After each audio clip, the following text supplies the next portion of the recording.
I had spent a few hours in the morning going through making sure that, all our I's were dotted and our T's were crossed. What was supposed to be a business trip over the border to import store product turned into a $3,500 fine and a mandatory quarantine for a Vancouver business owner. It really messes you up, especially emotionally and mentally. Joanna Milios and her husband Craig own the Granville Island Toy Company. Back in October, they say they drove across the border to import goods from their warehouse in Blaine, Washington without issue. But when they went down on Monday, they were questioned when they tried to cross back over into Canada. Processed the forms, handed them in.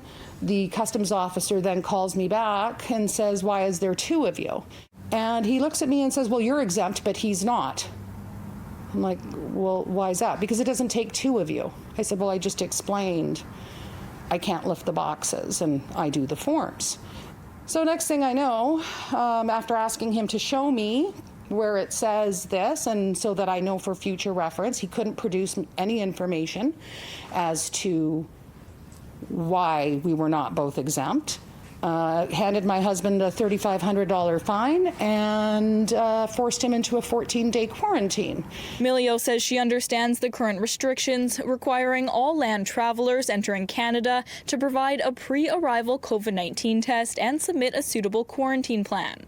But she was under the impression both she and her husband would be exempt for the purpose of commercial importing for the same business. Obviously, we were within the guidelines because I was considered exempt, but for some reason, even my husband as a business owner was not considered exempt. It seems like they keep changing the whatever are the requirements to enter Canada, right? At one point, there was no COVID test. Now there's a COVID test. The Canada Border Services Agency tells City News they are unable to provide comment on specific cases and explain the decision on whether to pursue any enforcement action related to the public health orders is with the Public Health Authority of Canada or the police of jurisdiction.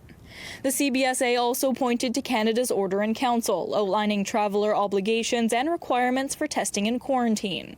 According to the Government of Canada's website, those who may be exempt from taking a pre-entry test or going into quarantine includes persons in the trade or transportation sector who are important for the movement of goods or people. Either they're both exempt and they fall under the quarantine exemptions, or they're not. Milios would like the government to clarify what the rules are around having multiple business partners traveling to the U.S. together to import goods, something she hasn't been able to find out after hours of searching. Not able to come across anything that would imply that only one person is exempt. The Public Health Agency of Canada did not get back to us before deadline. In the meantime, Milio says she's not thinking about importing anytime soon and will be disputing the fine. It was really unfair in a time when we're trying to, survive and we have these exemptions, but then we're told, "Oh no, well, your exemption doesn't really apply." In Vancouver, Miranda Fatur, City News.